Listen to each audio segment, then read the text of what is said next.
तो स्ट्रक्चर जो amino acids का है उसके बाद हम करेंगे जो मेटाबॉलिज्म है इन अमीनो एसिड्स का, उसको मेटाबॉलिज्म में हम करेंगे कैटाबॉलिज्म के बारे में कि ये अमीनो एसिड जो हैं किन किन बायोलॉजिकल रिएक्शंस को ओबे करते हैं या अंडरगो करते हैं। तो सबसे पहला जो रिएक्शन जो है उसको हम कहते हैं डीएमिनेशन रिएक्शंस। अब जैसे कि इसका नाम है डीएमिनेशन, इसका मतलब है कि किसी भी अमीनो एसिड से जो अमीनो ग्रुप है वो रिमूव हो जाएगा, और ये जब अमीनो ग्रुप रिमूव होगा तो ये होगा अमोनिया की फॉर्म में, और जब हम इसको आयनिक फॉर्म में लिखेंगे तो ये अमोनियम की फॉर्म में रिमूव होगा। तो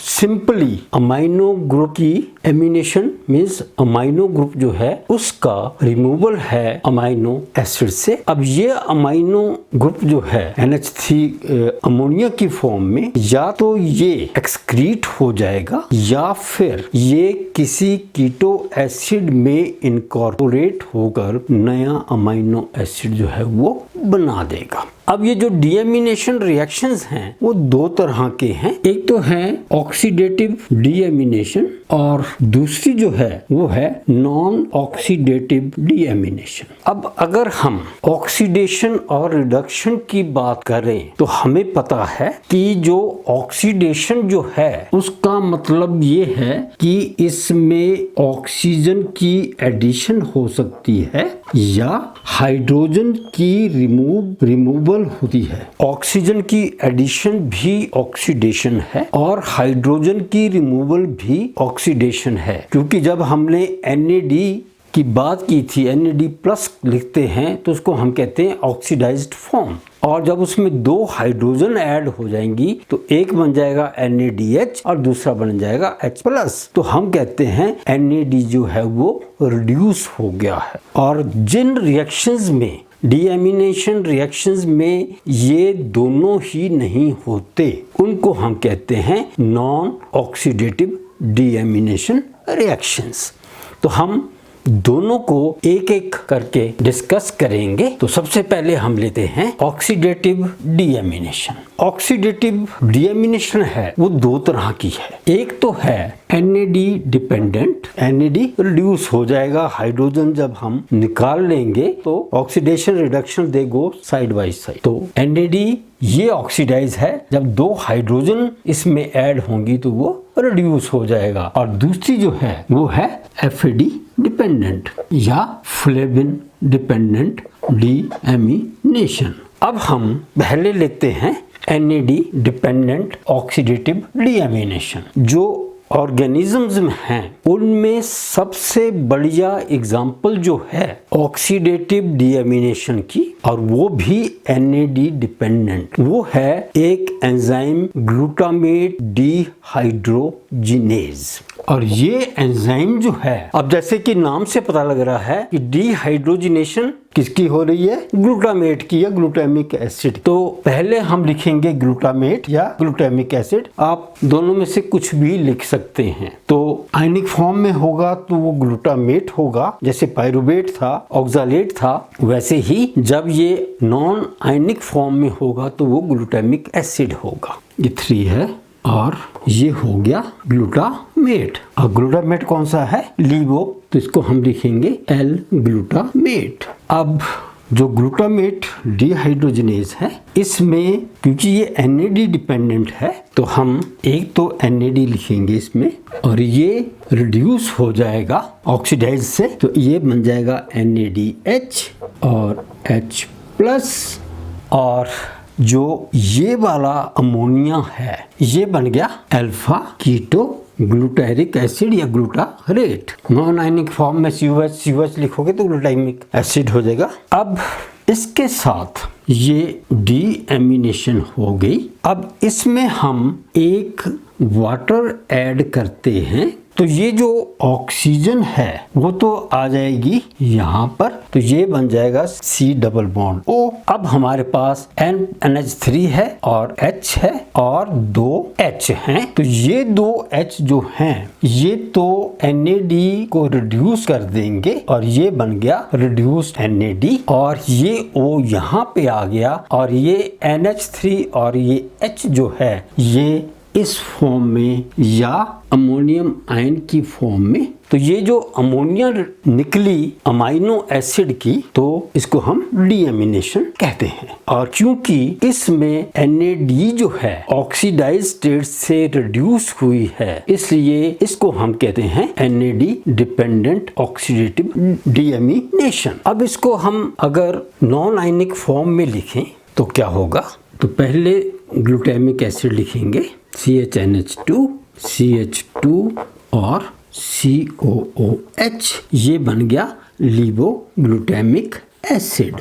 और फिर वही ग्लूटामिक एसिड या ग्लूटामेट डिहाइड्रोजिनेज, तो अब हम जब प्रोडक्ट बनेगा वो बनेगा COOH C double bond O CH2s और ये COOH, तो अल्फा कीटो ग्लूटारिक एसिड।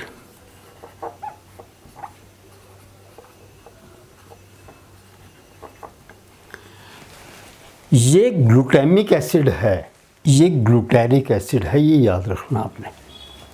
फिर वही ये जो हाइड्रोजन्स हैं और ये NH2 जो है ये मिलके बनाएगा अमोनिया। डीएमिनेशन हो गई, इससे अमोनिया निकल गई, और फिर वही वो जो है वो यहाँ पे ऐड हो गया, तो C डबल बॉन्ड O बना, और ये 2 हाइड्रोजन जो हैं NAD जो ऑक्सीडाइज्ड फॉर्म में है उसको रिड्यूस करेंगे। तो ये एक एग्जांपल हो गई हमारे पास NAD डिपेंडेंट जो ऑक्सीडेटिव डीएमिनेशन है। और दूसरी एग्जांपल हम लेते हैं FAD डिपेंडेंट या फ्लेविन डिपेंडेंट डीएमिनेशन। तो इसको हम एक जनरल फार्मूला लिखते हैं, ये तो है अमाइनो एसिड, और हम अब ये FAD जो है FAD डिपेंडेंट की एग्जांपल ले रहे हैं। अब जब हमने NAD डिपेंडेंट की बात की थी तो उसमें ऑक्सीजन यूज नहीं हुई, लेकिन डिहाइड्रोजनेशन से NAD प्लस जो है वो रिड्यूस हुआ और अमोनिया निकल गई। जो FAD डिपेंडेंट या फ्लेविन डिपेंडेंट ऑक्सीडेटिव डीएमिनेशन है उसमें एक तो ऑक्सीजन ऐड होगी या यूज होगी, और ऐसे एंजाइम्स को उसमें हमने हाइड्रोजन डिहाइड्रोजनेशन की थी क्योंकि NAD रिड्यूस हुआ। अब इसमें ऑक्सीजन ऐड हो रही है, इसलिए इस एंजाइम को कहेंगे अमाइनो एसिड ऑक्सीडेज। तो ये अमाइनो एसिड है, इसमें क्योंकि ये FAD डिपेंडेंट है। अब क्योंकि ये FAD डिपेंडेंट है तो सबसे पहले तो हम FAD के साथ इसको रिएक्शन करवाएंगे। अब इसमें क्या होगा, 2 हाइड्रोजन्स तो निकलनी चाहिए, FADH2 बनेगा। तो जब FADH2 बनेगा तो ये 2 हाइड्रोजन जो हैं वो, एक तो ये हाइड्रोजन जो है वो FAD को रिड्यूस करेगी और एक ये वाली FAD को रिड्यूस किया। अब जब ये FAD के साथ कंबाइन किया, रिएक्ट किया, तो ये अमाइनो एसिड जो है हमारा ये R C और COOH, इसको तो कुछ नहीं हुआ, एक हाइड्रोजन ये गई एक ये गई, तो ये हमारे पास बचा NH और ये बन गया RC डबल बॉन्ड NH और COOH, और इसको हम कहेंगे अल्फा इमिनो एसिड। ये अमाइनो एसिड है और ये इमिनो एसिड है, तो ये तो हो गया रिएक्शन नंबर 1।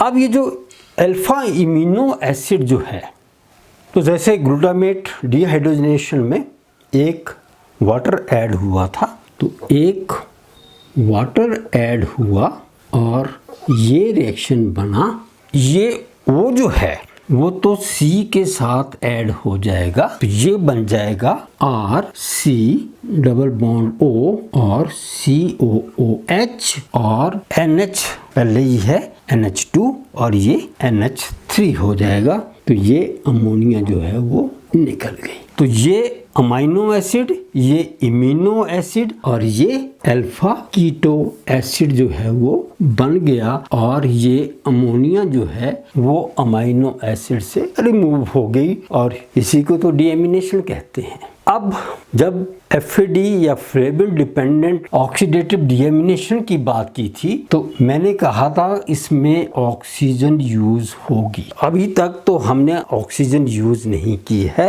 और इसीलिए इसको अमाइनो एसिड ऑक्सीडेज कहा है। अब ये जो हमारे पास FADH2 बना है ये एक ऑक्सीजन के साथ कंबाइन करेगी और बनेगा क्या, FAD ऑक्सीडाइज होके FAD बन गया FADH2। तो एक तो हमारे पास FAD बन गया और दूसरे बना हमारे पास हाइड्रोजन पर ऑक्साइड। तो ये हाइड्रोजन पर ऑक्साइड जो है वो बन गया। अब हमारे पास कीटो एसिड है, हाइड्रोजन परऑक्साइड है। काफी केसेस में ये जो हाइड्रोजन परऑक्साइड है ये कीटो एसिड के साथ कंबाइन करती है या रिएक्ट करती है। तो जो हमारे पास ये अल्फा कीटो एसिड है ये हाइड्रोजन परऑक्साइड के साथ रिएक्ट करेगा। अब इस स्टेज पे ये नॉन एंजाइमेटिक रिएक्शन है। हाइड्रोजन परऑक्साइड जो है और कीटो एसिड जो है उससे बनेगा, एक तो बन जाएगा ये एसिड, दूसरे ये जो कीटो ग्रुप है ये एक ऑक्सीजन लेके कार्बन डाइऑक्साइड बनाएगा और एक वाटर जो है वो लिबरेट हो जाएगा। तो ये FAD डिपेंडेंट डीएमिनेशन है। अब इसके बाद हम करते हैं नॉन ऑक्सीडेटिव डीएमिनेशन की बात। और जैसा कि ये नाम बता रहा है अमोनिया तो निकलेगी डीएमिनेशन के कारण, लेकिन ना तो NAD की तरह रिडक्शन होगी, कोई डिहाइड्रोजनेज आएगा, और ना ही ऑक्सीजन ऐड होगी क्योंकि ये नॉन ऑक्सीडेटिव है। तो इसमें ना तो NAD या FAD जो कि रिड्यूस हो जाते हैं दो हाइड्रोजन लेके, और ना ही ऑक्सीजन जो है वो ऐड होगी, इसलिए इसको नॉन ऑक्सीडेटिव डीएमिनेशन कहते हैं। तो जो नॉन ऑक्सीडेटिव डीएमिनेशन में एंजाइम्स होंगे उनको हम जनरली कहते हैं डीएमिनेजेस। ऐसे एंजाइम्स जो कि अमाइनो ग्रुप को या अमोनिया को बाहर निकालते हैं। तो पहले हम एग्जांपल लेते हैं एस्पार्टेट की। एस्पार्टेट और ग्लूटामेट में एक ही फर्क है स्ट्रक्चर में कि उसमें ग्लूटामेट में 2 CH2s होते हैं, इसमें हमारे पास एक CH2 जो है वो होता है, एक ये CH2 और ये COO, और क्योंकि ये लीवो रोटेटरी है इसलिए हम इसको लिखेंगे L एस्पार्टेट। तो जैसे मैंने आपको ऑक्सीडेटिव में बताया था कि जब हमने आयनिक फॉर्म में ली थी तो एक तो ये और एक ये जो है ये निकल जाएंगे, तो हम इसको NH3+H+ लिख सकते हैं या फिर हम इसको अमोनियम आयंस लिख सकते हैं, एक ही बात है। अब जब ये निकल गया तो हमारे पास बचा C, ये C अकेला CH2 और CO, C एक C और ये C डबल बॉन्ड O और ये यहाँ पे कुछ नहीं है, C अकेला है और यहाँ पे ये 2 H2s हैं। अब इसमें क्या होगा डीएमिनेजेस में कि ये जो हाइड्रोजन्स हैं एक पे कुछ नहीं है इस कार्बन पे और दूसरे पे CH2s हैं, एक हाइड्रोजन जो है ऊपर वाले कार्बन पे शिफ्ट हो जाएगी, एक हाइड्रोजन जो है वो इस पे शिफ्ट हो जाएगी। तो ये बन जाएगा, ऊपर खाली C था तो उसमें CH हो गया, नीचे CH2 था उसमें CH हो गया, और इस कारण इसमें क्योंकि कार्बन के बैलेंसी 4 है तो उसको सेटिस्फाई करने के लिए एक डबल बॉन्ड जो है वो क्रिएट हो गया। अब ये जो बना ये बना फ्यूमेरिक एसिड का आयनिक फॉर्म फ्यूमारेट, और जब हम इसमें H डाल देंगे तो वो फ्यूमेरिक एसिड बन जाएगा। और ये फ्यूमारेट जो है ये क्रेब्स साइकिल का इंटरमीडिएट प्रोडक्ट है। तो ये डीएमिनेज एंजाइम है। इसमें कोई चीज़ ऐड नहीं हुई, ना हाइड्रोजन ऐड हुई, ना वाटर ऐड हुआ, कुछ ऐड नहीं हुआ, सिर्फ अमोनिया निकली और एक इंटरमीडिएट टीसीए साइकिल का फ्यूमारेट या फ्यूमेरिक एसिड जो है वो बना दिया। एक और एग्जांपल लेते हैं हम नॉन ऑक्सीडेटिव डीएमिनेशन की, और वो एग्जांपल है सीरीन की। सीरीन में CH2OH होता है, लिबो है L-सीरीन, और अब इसमें हमने अमोनिया तो निकालनी ही है, जो डीएमिनेशन की बात कर रहे हैं हम, तो ये डीएमिनेशन में अमोनिया निकल गई, ऐड कुछ नहीं हुआ। अब हमारे पास बचा COOH, एक C और CH2OH। अब ये जो O है, ये कार्बन जो है उसके साथ अटैच हुआ तो ये बन गया कार्बन डबल बॉन्ड O, और हमारे पास बचा CH3 और H, तो ये बन गया CH3 और ये बन गया हमारे पास पायरुविक एसिड। तो सीरीन जो है नॉन ऑक्सीडेटिव डीएमिनेशन, कोई चीज़ ऐड नहीं हुई, कोई चीज़ अलग नहीं हुई, सिर्फ अमोनिया निकली और उसके बाद सिंपली रीअरेंजमेंट ऑफ एटम्स है। ये जो बाकी बचे अमोनिया निकलने के बाद CH2OH, CCOH, ये एटम्स अपने आप को रीअरेंज करते हैं और एक कीटो एसिड, पायरुविक एसिड, जो ग्लाइकोलिटिक पाथवे का लास्ट वाला प्रोडक्ट था, जो कि एनारोबिक रेस्पिरेशन में लैक्टिक एसिड या इथेनॉल बनाएगा और एरोबिक रेस्पिरेशन में क्रेब्स साइकिल को as acetyl coenzyme A enter कर जाएगा। एक और एग्जांपल इसी में ले लेते हैं, जो कि है सिस्टीन की। क्या फर्क है कि O की जगह S लगा हुआ है, CH2SH, ये बन गई सिस्टीन, और ये डिहाइड्रेज है। डिहाइड्रेज इसको इसलिए कहते हैं, डिहाइड्रेज का मतलब है कि वाटर निकल गया, तो ये जो OH था, हाइड्रोक्सिल ग्रुप जो था, वो ख़त्म हो गया हुआ है रीअरेंजमेंट में, इसलिए इसको डिहाइड्रेज का नाम दिया गया, सीरीन डिहाइड्रेज। और इसमें पेरिडॉक्सल फॉस्फेट की प्रेजेंस जो है होनी चाहिए। अब सिस्टीन जो है, इसमें एक वाटर मॉलिक्यूल ऐड हुआ, ऊपर नहीं हुआ है, तो एक तो वैसे ही पायरुविक एसिड बन गया जैसे इसमें बना था, लेकिन क्योंकि इसमें S था O की बजाय, तो इसमें हमने वाटर ऐड कर दिया, और अब जब वाटर ऐड हुआ तो ये वो तो ऐड हो गया, NH3 भी निकल गई, डीएमिनेशन है, रिमूवल ऑफ अमोनिया। अब हमारे पास 2 H और एक S बना, इसलिए H2S भी इवॉल्व होगी, इसलिए उसके लिए हमने वाटर जो है वो ऐड किया था, और इसका नाम भी सिस्टीन डिहाइड्रेज है। ये तो हो गई डीएमिनेशन की बात।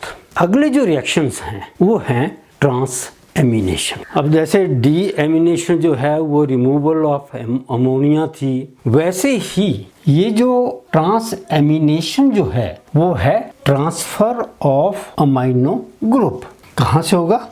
अमाइनो एसिड से। और ये अमाइनो ग्रुप कहाँ पे ट्रांसफर होगा? ये होगा किसी और कीटो एसिड पर, टू अ कीटो एसिड, जिसको हम कहते हैं कार्बन स्केलेटन ऑफ एसिड। तो अमाइनो ग्रुप जो है वो अमाइनो एसिड से ट्रांसफर होगा एक ऐसे एसिड पे जिसमें कि एक कीटो ग्रुप है। तो जो कीटो ग्रुप है वो अमाइनो एसिड पे आ जाएगा, और अमाइनो वाला ग्रुप जो है वो सिंपली ट्रांसफर होके कीटो की जगह आ जाएगा। तो हमारे पास जो अमाइनो एसिड है वो कीटो एसिड में कन्वर्ट हो गया, और जो कीटो एसिड था वो अमाइनो एसिड में कन्वर्ट हो गया। अब हम इसकी कुछ एग्जांपल्स लेते हैं। नॉन आयनिक फॉर्म में लिख रहा हूं मैं, और ये पहला जो एग्जांपल है वो 2 CH2s हैं, तो इसका मतलब ये ग्लूटामिक एसिड है, और आयनिक फॉर्म में लिखेंगे तो वो ग्लूटामेट हो जाएगा। अब एक कीटो एसिड लेंगे और हम पायरुवेट ले लेते हैं, पायरुविक एसिड।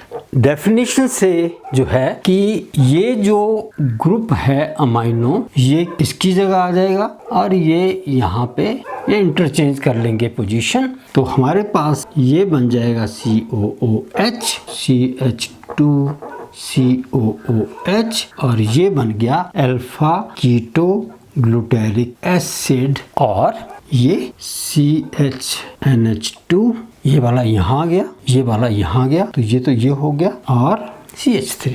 तो ये हमारे पास लिवो एलानिन अमाइनो एसिड जो है वो बन गया। और पायरुवेट जो था या पायरुविक एसिड था वो सिंपली एलानिन में ट्रांसफर हुआ तो एलानिन बन गई। इस हिसाब से हमारे पास डिफरेंट अमाइनो एसिड और कीटो एसिड की सिंथेसिस होती है। अब एंजाइम जो हैं, क्योंकि ट्रांसएमिनेशन है तो वो ट्रांसएमिनेजेस होंगे।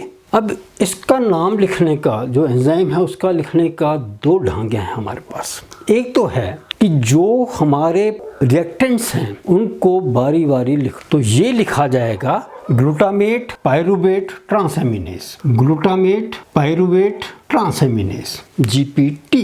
और दूसरा मेथड जो है वो है कि जो प्रोडक्ट बनता है उसका नाम लिख दो अमाइनो एसिड वाला, तो उसका नाम लिखेंगे जब हम, तो ये बन जाएगा एलानिन अमाइनो ट्रांसएमिनेज। तो जब प्रोडक्ट की बात करेंगे तो वो बन जाएगा एलानिन अमाइनो ट्रांसएमिनेज ALAT, और शॉर्ट फॉर्म में इसको ALT भी कहते हैं और जनरली इसको GPT कहते हैं, ग्लूटामेट पायरुवेट ट्रांसएमिनेज। और अगर कभी आपने ब्लड सैंपल चेक करवाया हो अपना या किसी और का, तो वहाँ पे लिखा होता है, जब टेस्ट होते हैं SGPT और SGOT और इसकी वैल्यू जो है वो लिखी होती है। तो वैल्यू कम ज़्यादा होने से वो कहते हैं लीवर में प्रॉब्लम है, पैंक्रियाज में प्रॉब्लम है, तो वहाँ पे SGPT और SGOT लिखा होता है। और SGPT का मतलब है सीरम ग्लूटामेट पायरुवेट ट्रांसएमिनेज, क्योंकि ब्लड की बात करें तो सीरम में लेते हैं, वैसे ही सीरम ग्लूटामेट ऑक्सैलोएसीटेट ट्रांसएमिनेज। तो एक तो ये हमारे पास GPT हो गया, और दूसरे की बात करते हैं हम, तो वही ग्लूटामिक एसिड, ये लीवो ग्लूटामिक एसिड हो गया। और जब हम इसको अन्य फॉर्म में लिखेंगे तो हम लिखेंगे इसको ग्लूटामेट, L-ग्लूटामेट। और इसमें हम पिछले बार हमने पायरुवेट लिया था, तो इस बार हम लेंगे ऑक्सैलोएसीटेट या ऑक्सैलोएसिटिक एसिड। रिवर्सिबल रिएक्शंस हैं, तो जैसे अगर रिएक्टेंट्स का लेंगे तो ये हो जाएगा ग्लूटामेट ऑक्सैलोएसीटेट ट्रांसएमिनेज और सीरम में ये SGOT हो जाएगा। और अब देखते हैं प्रोडक्ट क्या बनता है, तो वैसे ही CHNH2 यहाँ आ जाएगा और CO यहाँ चला जाएगा, ये बन गया अल्फा कीटो ग्लूटारिक एसिड। और ये क्रेब्स साइकिल का या TCA साइकिल का एक इंटरमीडिएट है और ये बन जाएगा COOH और ये CHNH2 यहाँ आया हुआ है, तो ये बन गया एस्पार्टिक एसिड, लीवो एस्पार्टिक एसिड। तो जब हम रिएक्टेंट्स के बेस पे इसका नाम लिखेंगे तो हम लिखेंगे ग्लूटामेट ऑक्सैलोएसीटेट ट्रांसएमिनेज, और जब हम प्रोडक्ट पे लिखेंगे तो इसका नाम होगा एस्पार्टेट अमाइनो ट्रांसएमिनेज। तो ग्लूटामेट ऑक्सैलोएसीटेट ट्रांसएमिनेज या GOT और सीरम में SGOT। और जब हम प्रोडक्ट के हिसाब से चलेंगे तो ये एस्पार्टेट AS है, अमाइनो ट्रांसएमिनेज, तो उसको हम असाट, इसको हम असाट कहते हैं, उसको हम अलाट कहते हैं।